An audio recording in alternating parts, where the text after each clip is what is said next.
Hello everybody. Do you feel like you are failing in English?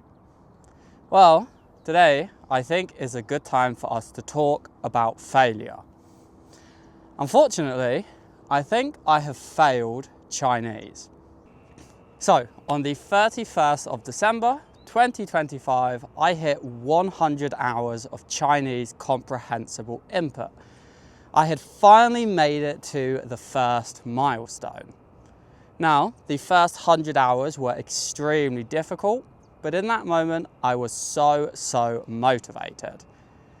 But almost 9 months into 2026, I'm at just 140 hours. Unfortunately, this year, my Chinese practice has been extremely inconsistent. I have really struggled to get any momentum. I have really struggled to start putting hours in the bank, to start getting progress. So today I thought that we could sort of discuss the reasons why, talk about this idea of failure in language learning and try to understand why we fail.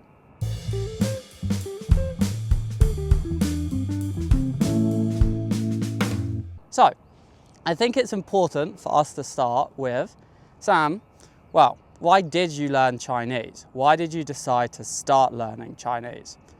And the truth is, after about 4 years of learning Spanish, I had reached a really good level. I could do just about everything I wanted in the language. I made friends, I had relationships entirely in the language. And truthfully, I didn't feel like there was much more for me with Spanish.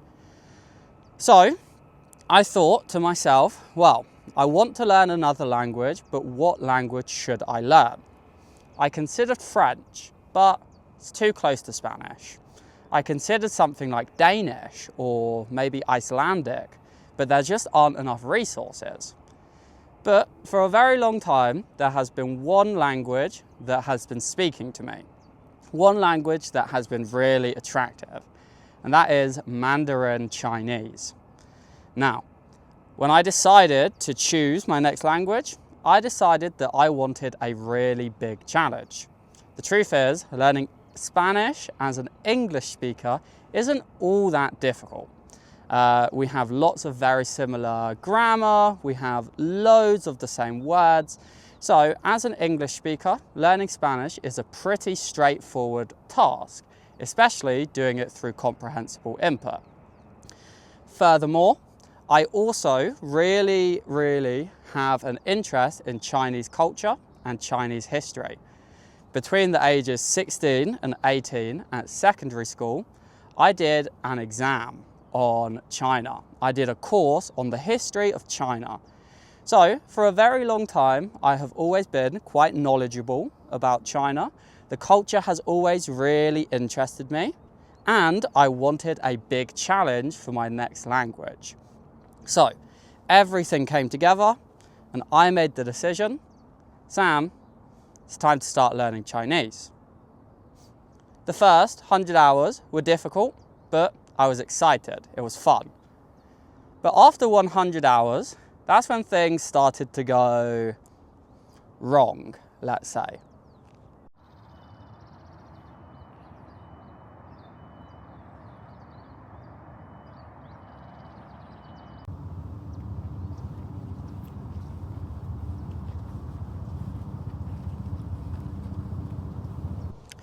So Sam, why did you fail Chinese?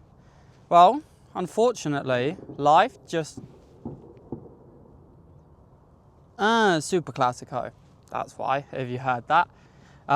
Unfortunately, life just sort of happened.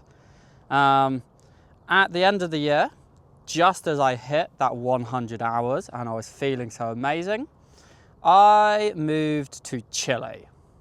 Now, I had moved to Argentina before, and I remember the transition wasn't quite so difficult. Moving to Chile, moving continents once again, the third time that I moved in, just under a year, was difficult. It was really difficult, to be honest with you. It took a lot of energy, a lot of the administration, the bureaucracy, the forms, all of that stuff. A lot of it was really slow. It was really frustrating, and it meant that I had to carry a lot of weight around me everywhere I went. I was constantly thinking in the long list of things that I had to do. So I moved to Chile. That was the first thing that sort of made me fail learning Chinese. Moving to Chile was definitely a lot more difficult, a lot more challenging, and a lot more time consuming than I expected. However, some other things started to happen. Next, English Sponge grew really quickly. Now, James and I have spoken about this in a podcast before, but we really didn't expect English Sponge to grow as quickly as it has. Of course, that is an amazing thing, and we're both extremely happy that it's going so well, and we're so happy that you guys are here along with us for the journey. But the time commitment, the responsibilities, they all grow as the channel and as the business grows. And I started to feel a lot more pressure. A lot more pressure about the things I put out, about the things I did. Every decision I made started to have a lot more meaning. It started to be more impactful. And then I guess the last thing I can mention is, whilst English Sponge is my job, it's not my full-time job. I'm still a full-time English teacher. I still teach online for about 30 to 40 classes a week, which of course takes up a lot of time. But one-to-one teaching takes up a huge amount of mental energy. It's not a really difficult job by any means, but it's very social. You have to be present, you have to really think and be attentive, and I care about my students and I really care about their progress. So I have to put a lot of effort and a lot of energy into the class. Well, with these three things, Chinese sort of fell away into the background. And as I mentioned before, in about 9 months, I've only managed to do 40 hours of comprehensible input.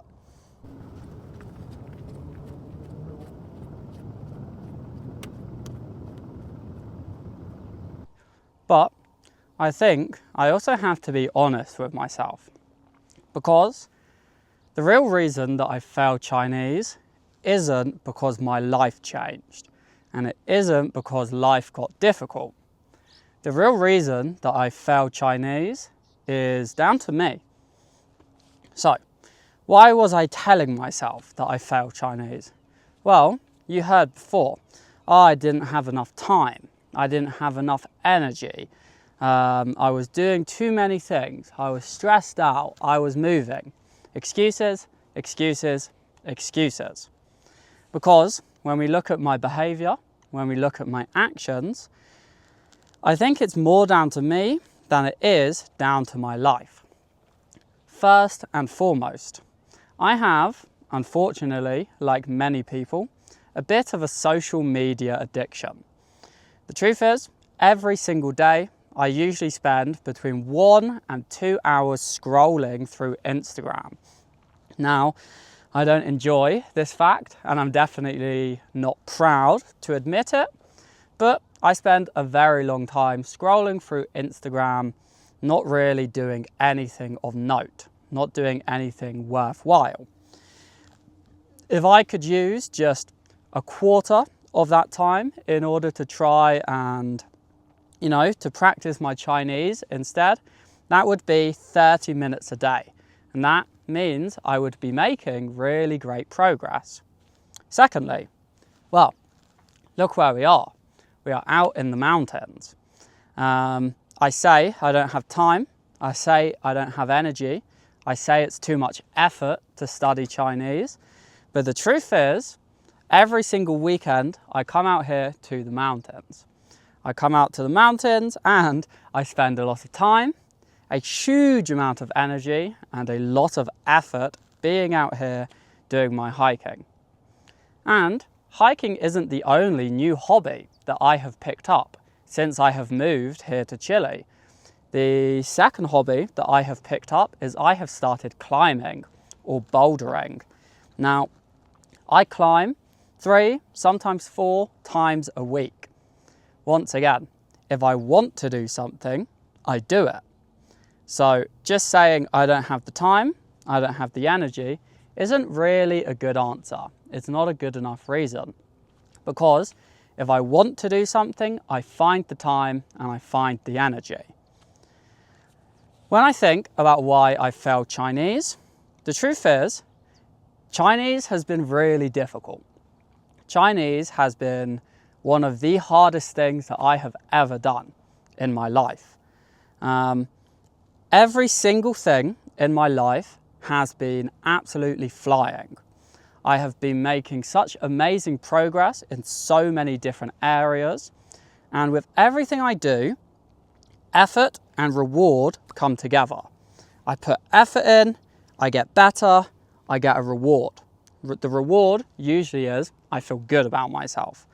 But it's clear, there's a clear connection between effort and reward. Unfortunately, learning a foreign language works on its own timeline. Unfortunately, learning a foreign language that is Chinese, that is so different to English, it really works on its own timeline. I mean, you need to put in 10, 20, 30, 40, sometimes even 50 hours before you notice an improvement in your ability. That is an absolutely massive amount of time to put into something. In the modern world, it's very clear. We do something, we get a reward. We do something, we get a reward. The reason I failed is because I wasn't feeling any reward. I wasn't feeling that motivation, that push. I just didn't want to. And I think that's a really important thing to admit to ourselves. If we're failing for other reasons, fair enough, right? Life does get in the way sometimes. But if we're failing due to ourselves, we're going to keep failing unless we can admit that, unless we can understand why, unless we can work out a better path, a better plan for the future.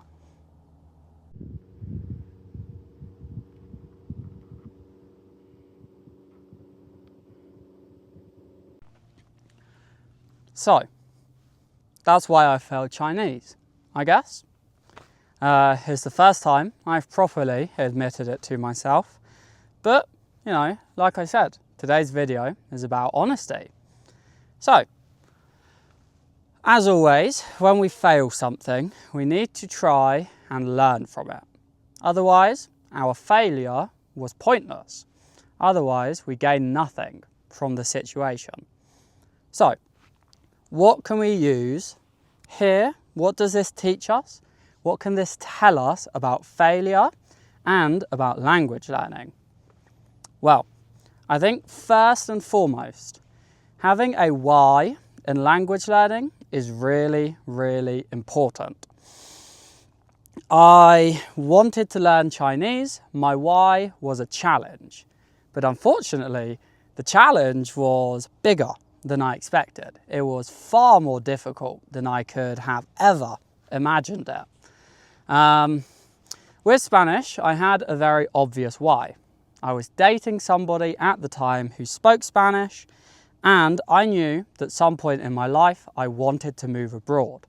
So that gave me a why. I don't have any plans to move to China.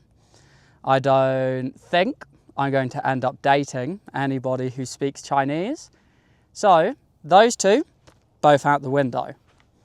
But I would absolutely love to visit China one day. I've had a little goal, a little ambition for a while to visit China and to spend a little bit of time there, maybe 1 or 2 months. Obviously, that's a very big goal. It's a very long way away and it will cost a lot of money, which I don't have at the moment. But it means that I think I have my why. I think I'm going to set myself a goal. we're almost at the end of 2026. So I want to say by mid-2028, I want to visit China. I want to visit China. I want to go to a Chinese-speaking country and practice my Chinese and try and see how much I can say, how much I can use. Probably after a year and a half, 2 years, my Chinese is not going to be amazing. But now I've set myself that goal to visit China, that has given me a why. Secondly, I think what we can learn here is it's really important not to compare ourselves to others. Obviously, Chinese is a really big language, so I had really high expectations for myself because I was always thinking, I need to get hours because, it's going to take me so many years to get there. Something that was happening was I'm part of the subreddit for comprehensible input in Chinese, and seeing other users' reports, seeing how many hours other users did every single month really demotivated me. It was obviously not their fault, and I'm really happy that they were sharing their experiences, but it's difficult to see people say, I had a 50-hour month, I had a 60-hour month, I had a 100-hour month, when you're struggling to put 5 or 10 on the table. It can be quite difficult, and it can definitely be very demoralizing. So stop comparing yourself to others. I think that is a really important lesson that we can take here. What else? Because there's still more that I think we can take from my failure. I think, like I said before, my expectations on myself were just too high. I think I expected too much, especially at the start of a language. When you're first learning a language, it's really difficult, it's really tiring on your brain. And I was expecting myself to put away, hour days, 90 minutes. So I think lowering the expectations, lowering my daily goal, at least at this early stage, to maybe 20 or 30 minutes is great. I'm sure many of you have heard before, perhaps I have even said it before, but language learning is not about motivation. It's about discipline, and it's about routine. Part of my issue was I didn't have Chinese in my routine. Maybe I can kill 2 birds with 1 stone and try to switch some of my Instagram scrolling, especially the scrolling I do in the morning, with some comprehensible input, some Chinese to start my day. That would be a great way to get it in my routine. So yeah, I think sometimes we just have to be honest, and sometimes we have to accept that a project like this is going to take a really long time. For me to get to a point where I'm happy in Chinese, I'm realistically looking at like 6, 7, 8 years. It's not going to be a short journey whatsoever. To give you the most typical advice that you will ever hear, failing isn't the end. It's about if you get up again after. But I guess that's the question I have to ask myself. Is this the end? Am I going to quit Chinese? Let's find out.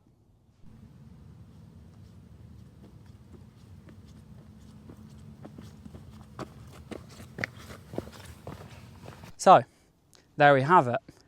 That is why I failed Chinese, and that is what I think you can learn from my mistakes.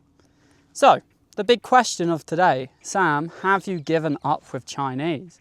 Is your Chinese journey over? Well, before now, I hadn't really thought about it. I decided to leave it until this moment to make my decision. And I look up at the mountains of Santiago behind me. I have so many goals, so many ambitions, so many places I want to reach. And I think Chinese is a bit like a mountain. I know, a bit on the nose, and I know it's a metaphor that I use a lot, but I think it really is. We have all of these hills here in Santiago. And I don't know if you can see, up there we have the Sierra de Ramon. Over that way we have the Central Andes. I have some really big goals in terms of mountains. I have some really big goals in terms of English sponge. And I think Chinese is just another one of those really big goals.